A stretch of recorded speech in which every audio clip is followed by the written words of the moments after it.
That's how you doing? Alright. What's up, brother? Hey, congrats, bro. Congrats. I watched it. What do you think? Bro, you're an animal. Thanks, brother. I get the impression that Ilia Topuria is not necessarily under your skin, but some of the things he says kind of confuses you more than annoys you. Would that be accurate? Yeah, I'm more confused about everything that he's saying about me not wanting to fight him, me getting forced to fight him. The dude just, he got me out here feeling like how he looked after my Gaethje fight. So it's crazy. Do you get the impression, right, he's clearly a confident guy, he clearly believes in his skills, but do you think when he's talking about, I'm going to fight for the lightweight title, then the welterweight title, and Max is going to be easier than Josh Emmett, do you think he believes what he's saying, or is he trying to sort of build himself up so he gets that confidence? I think, I don't know, bro. His mind is very interesting. I couldn't answer that question for you, to be honest, bro. But if that's what it takes to be the best version of himself come Saturday night, then so be it. You know, he can talk all that talk he wants, because at the end of the day, he still got to see me in 3 days. Out of all the things he said, is the whole I'm going to point at the floor in the first 10 seconds thing the one that kind of makes you roll your eyes the hardest? Yeah, because it just makes no sense, you know. At the end of the day, to me, I don't think he deserves. You got to earn that right. I don't think he deserved that right. With him being... you know the guy that he's copycatting. This guy's a copycat. You know, down to the tattoos, to his aura, to the way he's approaching fights. The guy's a copycat, and you're best friends with the guy he's following. So, trying to copy. So, at the end of the day, I think you got to earn that moment. And I believe he had that. He could have earned it with Josh Emmett in their 5-round roar. Josh Emmett was trying to swing. If you guys can go back to that fight and watch what happened. When Josh Emmett was trying to swing, someone shot and someone hold someone down for the rest of the fight. So I think the moment needs to be earned, and he's just trying to steal stuff. You know, he's already trying to steal one person's aura, and now he's trying to steal somebody else's thing. So it's amazing. He's clearly a good fighter, right? No one does that to Volkanovski if they're not a good fighter. But you, in your career, fought Aldo, you fought Conor, you fought Volkanovski, you fought the best of the best in this division's history. When you look at Ilia as a fighter, how does he rank up against those names? Or do you still think he's kind of unproven? He's an animal. He's good, you know. A lot of people forget that when he came into the UFC, he got brought in as a grappler and wrestler. That's what he was. And he came into the UFC, started knocking dudes out. His boxing is nice. As a fighter, you cannot be a hater and say he's not good, you know. Is he proven? He did what he had to do when he had to do it to get to the position he has. So there's no disrespect to that. But you get to see me come Saturday night, so that should be fun. And the last one for me, you obviously bumped into your old rival Alex this week. Is that kind of a fun one where, like, you guys had a great trilogy, but it almost feels like that chapter might not be over yet, so it's not time to sit back and look and reflect together yet? Are we still like, there's still some future here? Yeah, for sure, you know. The dude got 3 on me. I gotta get 1, bro. I gotta get 1. So at the end of the day, it's always respect with Alex. It's always respect with anybody. You know, it takes a certain type of human being to go out there in the octagon and to share the octagon with. So, you know, with Alex, it's always respect. With most of my opponents, it's always respect, you know. Max over here. Oh, Jose, go ahead. Just going back to what you were saying about how Ilia is a beast and comparing him to your past opponents, you know, he keeps using this phrase like, I bring the next evolution of mixed martial arts. That's what he's saying about himself. When you actually break it down, do you see things that he's doing differently that people weren't doing years ago, or is that just something you think he's saying to kind of build the fight? It's probably something to bring the fight, to build the fight, because I don't think he's doing anything different than people, you know. Everybody strikes, everybody wrestles, everybody judos, Greco-Roman, whatever you want to call it. Everybody does this. It's mixed martial arts, you know, and he's putting it together pretty well for himself. But like he's saying, this new generation. I'm only a couple of years older than him, so you know, I've been here, done that. Like I said, a lot of people keep forgetting how young I was. You know, like I said, I think ESPN posted it. When I was his age, I had like all my title wins and title defenses already. So that's just how that goes. Title fight aside, and the hype around this fight, after UFC 300, there were a lot of journalists and fans. They kind of circled this fight as their most anticipated fight for the rest of the year, right after UFC 300. You guys weren't even booked yet, so do you kind of take that as do you take pride in that even though the fight wasn't booked, like people were like, John Jones still hadn't fought yet, and Pereira hadn't done his thing yet, but people were still circling this fight as like the one that they wanted to see. For sure, man. When your name is put up against guys like Alex Pereira and John Jones and people, and these guys are still fighting. There was fighting this year, there was gonna have fights this year, and when you put those names against our names and they said this is the fight that everybody wants to watch, I mean, that's pretty amazing, At the end of the day, I'm just stoked to be talked about in that sense. And when Alex Volkanovski did his breakdown of this fight, he said that he's not sure that Ilia can fight through being uncomfortable with you. He kept using that word, if it gets in the later rounds, Max can make this uncomfortable. Is that how you see the fight playing out? In the later rounds, you can kind of take him out of his element and make this fight uncomfortable? Yeah, I mean, we see what happens. You never know. You never know what can happen. Your boy been touching people on the right spot and been putting them down. So that's always fun. And at the end of the day, we see what happens. I know he talked about his cardio. He believes he has cardio, but most of the time his cardio is outshining the opponent's cardio because he's hurting them early in their fights. And the beautiful thing is, guys, I just can't wait, man. I can't wait. It's going to be something special.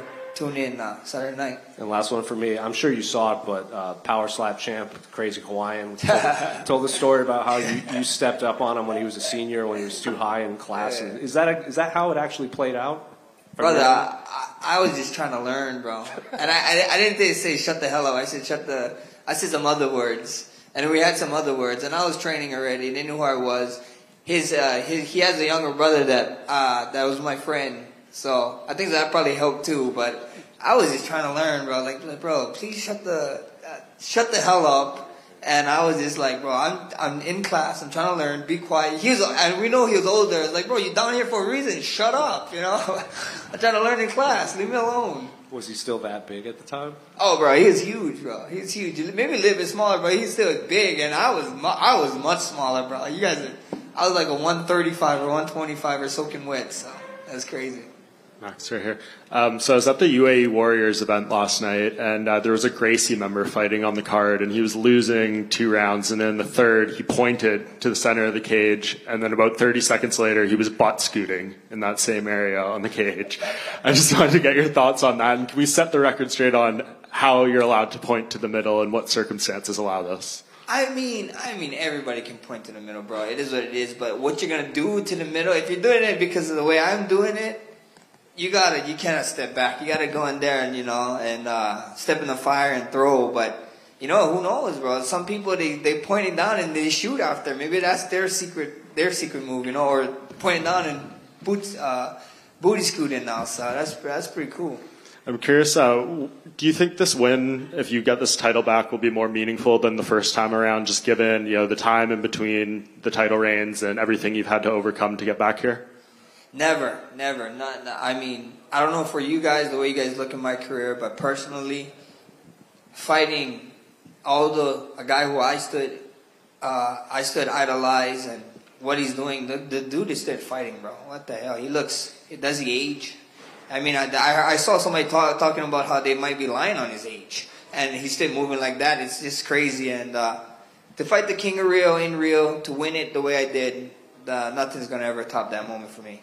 Can we bring back the hex ties if you get the win here? Maybe bring back the suits and the hex ties. Maybe. Never say never. A lot of talk this week about how you moved up 3 spots in the lightweight rankings. I'm just curious what you thought about that happening, given the fact that you were at 1 spot and you hadn't fought since then, and then this week you jump up again. Yeah, I don't know, bro. The ranking is wild. It doesn't matter unless you got the belt. So it's cool moving up, this and that, being in the pound for pound and everything. But if you're not first, you're last, I guess. If you have 2 belts over your shoulders after this fight, is it going to be a tough decision to decide which one you want to defend? Not at all, man. Not at all. UFC can tell me what they want to do, and we can do it. So I mean, there's a lot of fun fights here at 45 now. Division is like kind of coming up. I know they bring somebody else up here, so with Diego, so that's a cool couple guys coming up. 55 is always fun to throw my name in the mix, but first things first is Ilia. You know, I got my hands full with him, and you can ask me that question after Saturday night.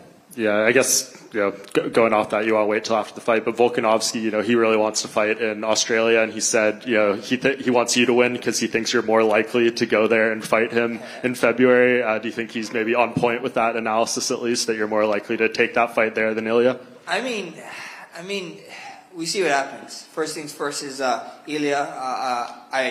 And then after this, I promised my boy some traveling time in December, so that might be a quick turnaround. And then I have two Aussies who represent me in my management, and I found out what taxes is over there. I was like, yeah, okay, yeah, Vegas sounds good. Hello, sir. How are you doing? Some years ago, you said that you are still waiting and new from Bruce Buffer, and it's your extra motivation. So in April at UFC 300, you finally heard and knew. So are you satisfied now and Bruce can relax? Or, I mean, do you still care how he will announce you after after your fight? Oh, yeah. And new undisputed title. You know, the BMF title. The BMF title, guys, I don't even know what's going on. Why people is like so crazy about it. Before the title, it's supposed to be a fake title. After the title, now everybody wants the fake title. And then people getting mad for me not putting it up. Like, I have that type of control in this fight to put up a fake title. And then the guy I'm fighting, if it's a fake title, he bought a fake title. So that doesn't make sense to me. I don't know what's going on in this world anymore. And one more question. What's your opinion on the main event in Power Slap, if you follow it, of course? I don't follow it too much, but I know the Crazy Hawaiian. We went to school together. We had that story. I got a poo too for my Waianae native. Thank you. Mats, hello. You have like 15 5-rounder fights right now, and Ilia in overall have 15 fights in Korea. What this experience means for you first in this fight against Ilia and in MMA overall? I mean, experience is cool, but experience can all get taken away with one shot, and Ilia has that one shot. I've been working on my one shot, so experience is experience. It is what it is. This is a world title fight. He won the fights that he's supposed to win to be here. I won the fights that I'm supposed to win to be here. And we got to fight. So that's all there is. And one last for me. What this fight means for the Hawaiian MMA? It means a lot, man. It means a lot. I go back out there. I reclaim the throne. I get to go back Hawaii 15 pounds heavier with something nice and golden on my shoulder. It would be amazing. Thanks. Max, to your left, winning Saturday night automatically gets you a lightweight shot against Islam. Does it excite you knowing it replaces the long-anticipated matchup that never happened against Khabib? I mean, unless you work in the UFC, and I don't know nothing because I never ever heard of that. But that'd be amazing news to me if I got my hand raised and that was the direct shot. But for sure, like I said, man, I was talking about it all week. We missed the shot with the Khabib fight. They call Islam the 2.0, and I think Islam is like. He's more willing to fight me now. I know he didn't care too much because why would he? I was a 45er coming up and the 55 and so whatever. But now he seems more openly to the fight. So I mean, never say never. First things first. Like I said, though, I got Ilia. He's my full focus. Well, you're closer than ever to being a triple champ. So good luck. Thank you. Sure. Thank you, Max. Hi, over here. Greetings from Georgia, or how we say Gamarjoba. You mentioned traveling. I just wanted to let you know that no matter what happens Saturday, we're rooting for both of you. May the best man win, and you're always welcome to come and visit Georgia. Thank you. As for questions, so I don't know. I know you're not the type of guy to kind of rest on your laurels or smell the roses, as you say. But you are the first ever fighter to hold the interim title, to hold the undisputed and the BMF title. And as far as undisputed title goes, you have both the old belt and the new belt. So basically, you're like featherweight Thanos or something. I don't know. You've collected them all. So after such a long career, filled with like amazing moments, right? What keeps that fire burning? What keeps motivating you? The next one is always the best one. That's what keeps me motivated. Just and being motivation for the next generation. You know, we got a lot of stuff going down in Waianae right now, and or even in Hawaii period. And people just need hope. So if I can be that little hope, that little share of light, then so be it. Amazing. Well, if some people, I know people, my friends, and those who like to watch your fights, they are very inspired by you all the way halfway across the world. So I'm sure people in Waianae feel that as well. And just one more question, kind of. I know that your career is far from over, and I know that we're going to see, I'm pretty sure, many amazing fights from you. But I just wanted to know, kind of, again, this is not the talk about retirement or anything, but how would you want to be remembered as a fighter?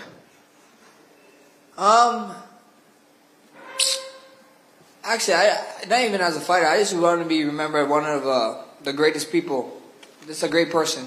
That's it. No fighting anything. I just want you guys to know me and people, all the UFC staff, just to know me as a great person. Like, oh, when they talk about myself, it's like, oh yeah, that was a great kid, or that was a great guy, and that's about it. You know, that you only can leave great stuff behind. You know, and with all these records and everything is cool, but your personality and how you treat someone else is much more important to me. So if you guys can be like, oh yeah, Max was a great guy. Anytime I interview him, anytime I talk to him, any interaction I had with him was great. That's more than enough for me. I think mission is accomplished. Thank you. Thank you.